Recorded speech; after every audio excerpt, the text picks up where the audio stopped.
वह खाने के बहुत शौकीन थे, इसलिए उनके महल में दावतों का आयोजन होता रहता था। इन दावतों में अकबर दरबारियों के साथ बैठकर तरह तरह के व्यंजन का स्वाद लिया करते थे।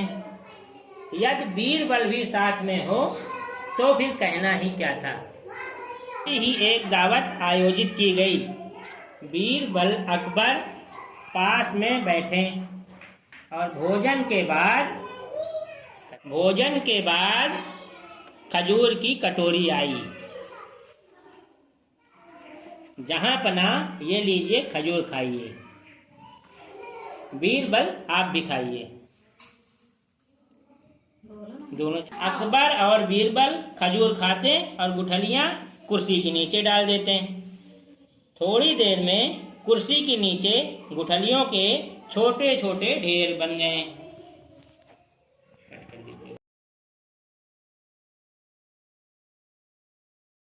देखकर अकबर ने सोचा, मैं आज बीरबल का खूब मजाक उड़ाऊंगा।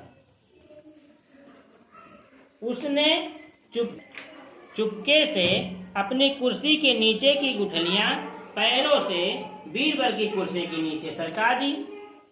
कोई यह पता नहीं चला। फिर अकबर एकाएक खड़ा हो गया। सभी दरबारियों को सुनाते हुए दरबारियों के तरफ खड़ा होकर के बोला, बीरबल तुम कितने खजूर खा गए?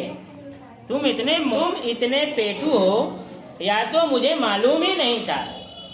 सभी दरबारी बीरबल की कुर्सी के नीचे देखने लगे।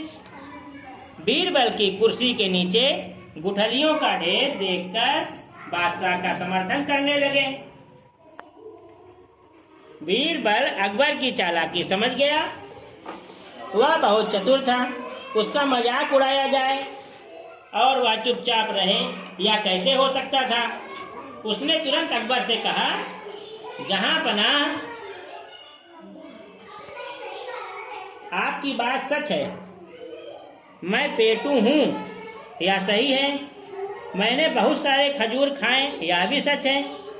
लेकिन आप सारे खजूर गुठलियों सहित कैसे खा गए? इस बात का मुझे आश्चर्य हो रहा है। फिर उसने दरबारियों से अकबर की कुर्सी के नीचे देखने के लिए कहा। दरबारियों ने देखा तो वहां एक भी गुठली नहीं थी। चारों ओर हंसी की लहर फैल गई।